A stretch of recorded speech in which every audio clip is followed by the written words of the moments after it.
Let's take a picture of a moon. You don't actually need any fancy gear. You really don't even need a tripod. It's helpful for some things. I'm just gonna zoom all the way in, and this is my kit lens, goes to 135. Autofocus on the moon and take a shot. Now with the default settings, what you'll see is probably a completely blown out, bright, glowing kind of sphere. And that's because your camera tries to auto expose the whole scene. So it looks at all the black night sky and then sees just one white dot, and it tries to make that black kind of gray. So it's gonna overexpose the most important part of the picture.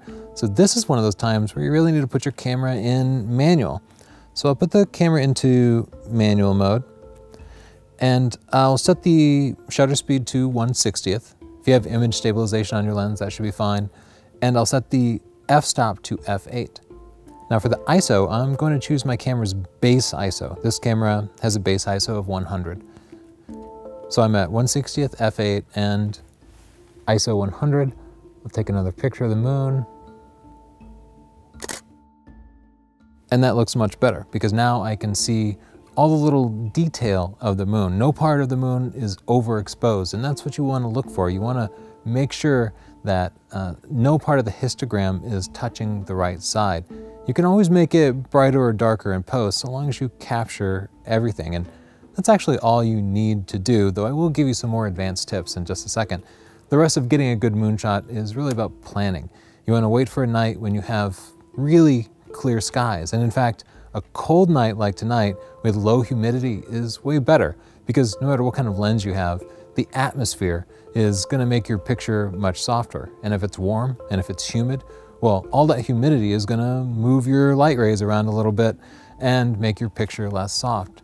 If you're at a high altitude, of course that helps, but you don't have to be. You also don't have to be out in the middle of nowhere. I'm just in a neighborhood at pretty close to sea level, and I can get pretty good pictures of the moon. Now you're never going to get a telephoto shot of the moon in a landscape. It's kind of impossible to focus on the landscape and get it nice and sharp, and to focus on the moon and get it nice and sharp because the moon is really far away. So what happens is either you can shoot very wide angle, in which case the moon will appear to be a tiny, tiny spot, or if you shoot telephoto, either the landscape or the moon is going to be way out of focus. All those landscape pictures where the moon is big and huge, they're probably faked in Photoshop, and that's okay because it can more accurately represent the way your eye sees it, because sometimes the moon actually looks huge, especially when it's near the horizon, but it's actually not that big in your camera. I'll show you how to take that picture we just took and Photoshop it into a landscape picture. It's really easy. First, open the two pictures as layers in Photoshop with the moon picture on top. Set the moon's layer mode to screen.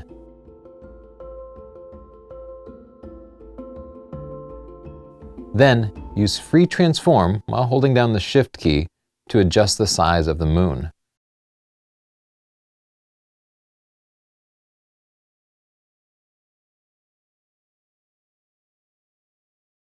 Lower the opacity a bit, maybe to 90%. Drop it in place and you're done.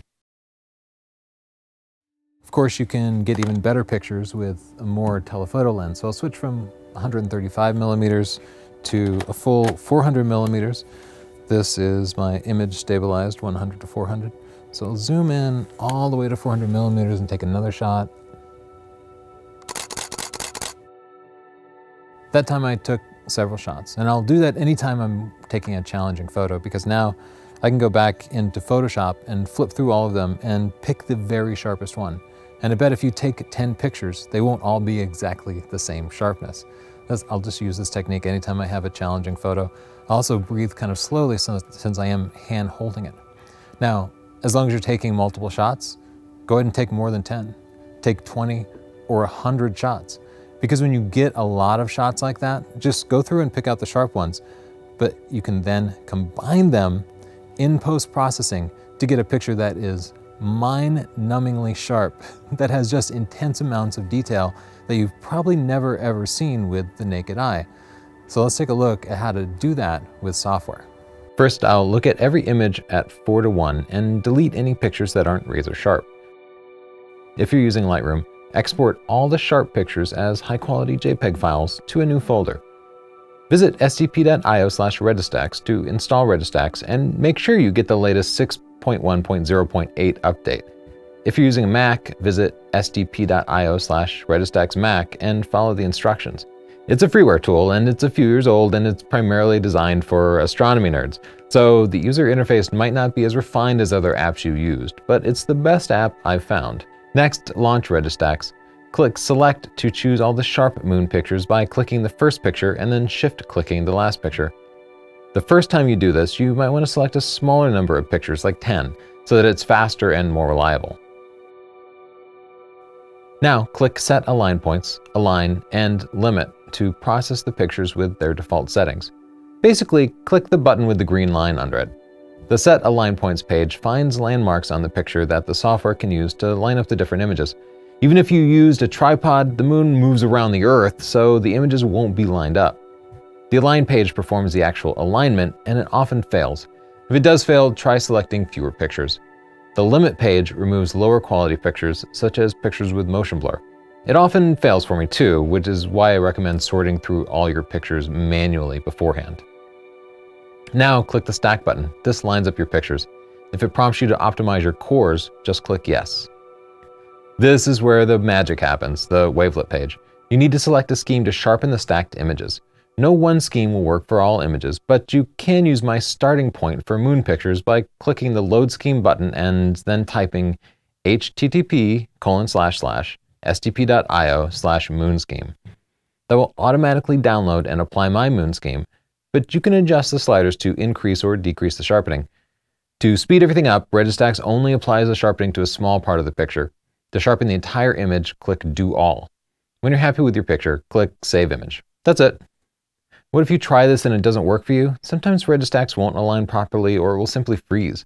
Try stacking fewer images or stacking a different set of images from your sequence. Here's the before and after. It's a remarkable difference, isn't it?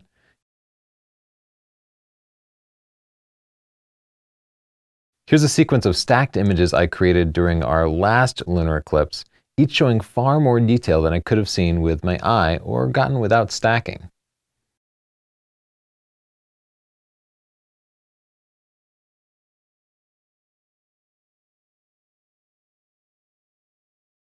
Thanks so much. If you found this helpful, give me a like, subscribe to see more free videos including camera reviews and lots of techniques like this, and share it with your friends. And of course, if you actually want to learn more about night photography or other types of photography, check out my book, Stunning Digital Photography. If you want help picking out camera gear, big lenses and bodies and such, check out my photography buying guide. Thanks.